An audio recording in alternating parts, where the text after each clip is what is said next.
Hello you guys, this is Somer del Piso, as most of you guys are aware of, but for the newcomers to the channel, it is I, Somer del Piso. I am in the blackness of night.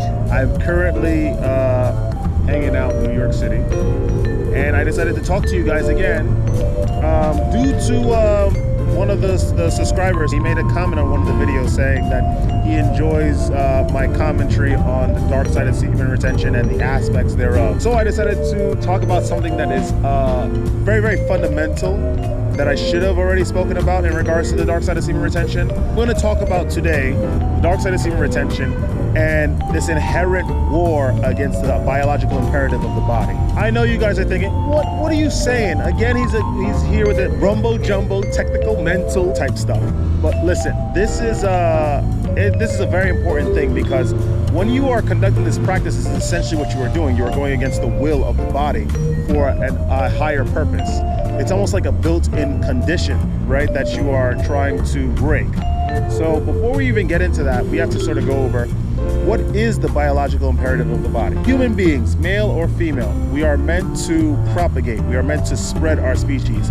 In layman's terms, we're meant to sleep and have sex, and as males, spread our seeds, and as the females, they are meant to sift through the males that are offering that seed, that are injecting them with the seed, and conceive and continuously repopulate this planet perpetually. They grow up, they continue that biological imperative after they pass a certain age of maturity or puberty, right, as we call it, and they continue the process over and over and over and over again. The political systems stay in place. The dominant mental states, groups of thought, are still in place. Nothing really changes except ever so slightly. The reason why semen retention is such a powerful practice is because the mere action of withholding your semen, withholding your energy, your essence, is going against the biological imperative of the body, which is to reproduce. You have this urge, that feeling, that lust, right? That desire to spread your seed. That is the conditions of the body built in to continuously repopulate the earth, to continue your biological imperative. When you conduct this practice of semen retention, when you are on this practice for a very long time, that feeling is transmuted. Some individuals tend to be a little introverted or not too confident. Speeding on a Thursday evening, nice. Someone that is introverted and doesn't like to really go out and meet people and not very sociable, well, their channel of release commonly will be more different than one that is social, that wants to go out, that has a lot of friends, that seeks to meet women, face to face, or in an outside social settings. You're desiring to mate. You are desiring subconsciously to fulfill your biological imperative. As a practitioner of semen retention, you are feeling those feelings because, remember, you are in this place, stuck under the conditions thereof, the designs, the prison of all the imperatives of the body, all of the actions, the ebbs and flows of the mind.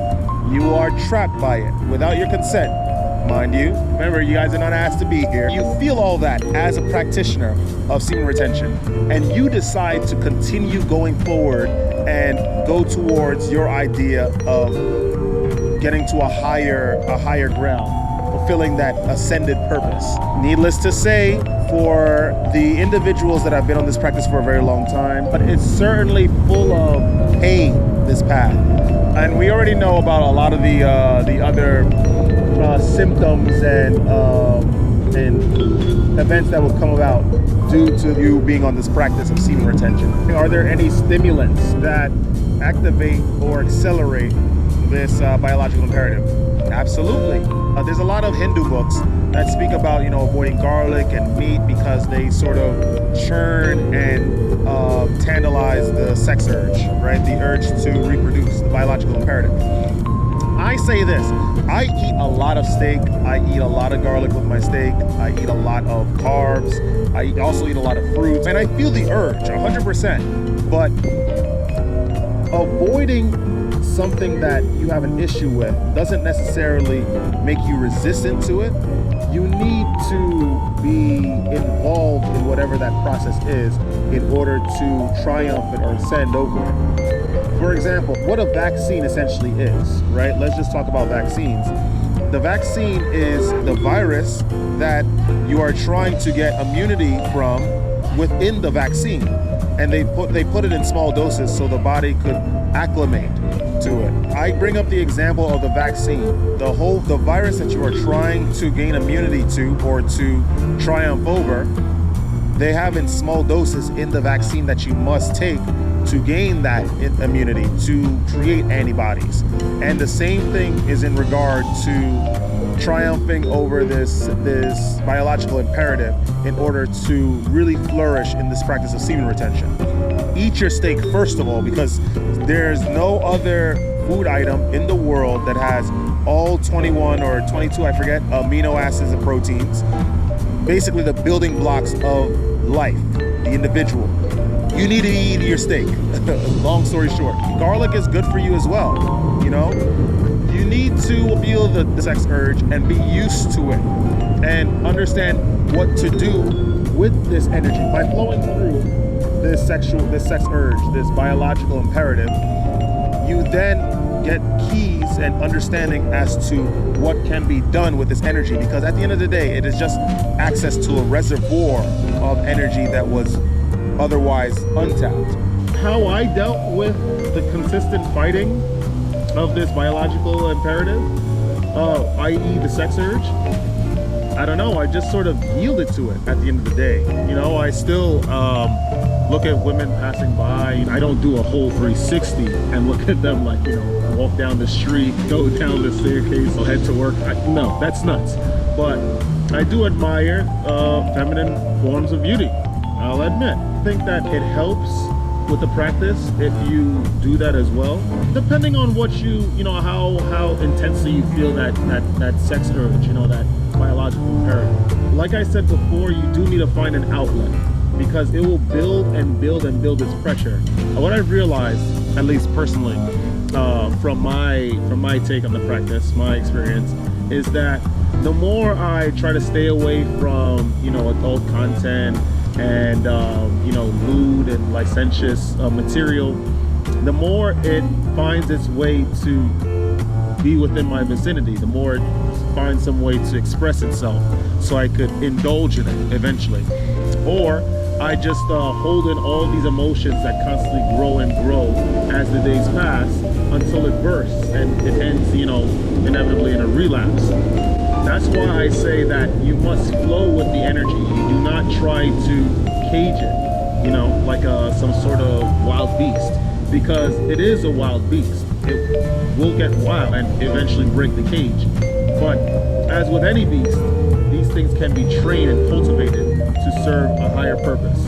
There's this quote from Young Justice I keep wanting to say all the time. It is from one of the newer seasons when I think Cassandra Savage keeps quoting her father on how death of life is waste, and waste is useless because it could serve a higher purpose, something like that. What I'm saying is that you need to try to find some way to get these forces under control. You need to find some way to utilize it for your own good, for your own ascension. This is one of the deep-seated dark aspects of semen retention, the perpetual, eternal, ceaseless fighting against the biological imperative in order to maintain your focus with the practice and ascend into higher planes of thought and existence and everything.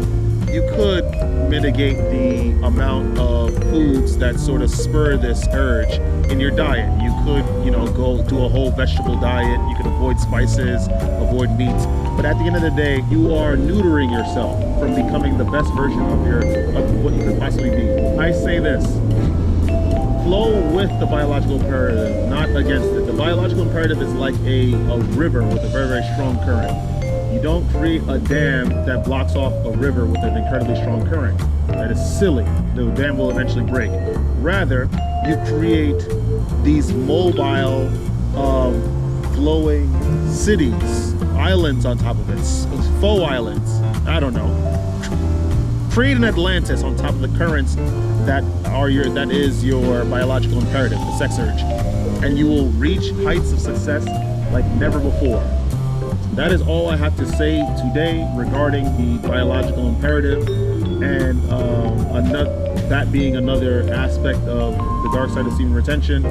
If you like the content, of course, like, comment, subscribe, share it with some peers, and as always, please do not let this place get you down.